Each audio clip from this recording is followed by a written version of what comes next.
குழந்தையின் கதை. ஒரு கிராமத்தில் ரவி என்ற ஒரு சிறுவன் வாழ்ந்து வந்தான். அவன் மிகுந்த பரிவு உடையவனாகவும் நேர்மையானவனாகவும் இருந்தான். எல்லோரும் அவனை விரும்பினார்கள், ஏனெனில் அவன் எப்போதும் மற்றவர்களுக்கு உதவ நினைப்பான்.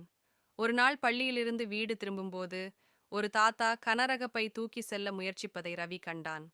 அவர் மிகவும் களைப்பாக இருந்தார். உடனே ரவி ஓடிச் சென்று, தாத்தா, நான் உதவட்டுமா என்று கேட்டான். தாத்தா மகிழ்ச்சியுடன் சிரித்து, நன்றி மகனே என்று கூறினார். ரவி அந்த பையை அவரது வீட்டுக்கு எடுத்து சென்றான். மற்றொரு நாளில் ரவி சாலையில் தனியாக இருக்கும் ஒரு குட்டி நாயை கண்டான்.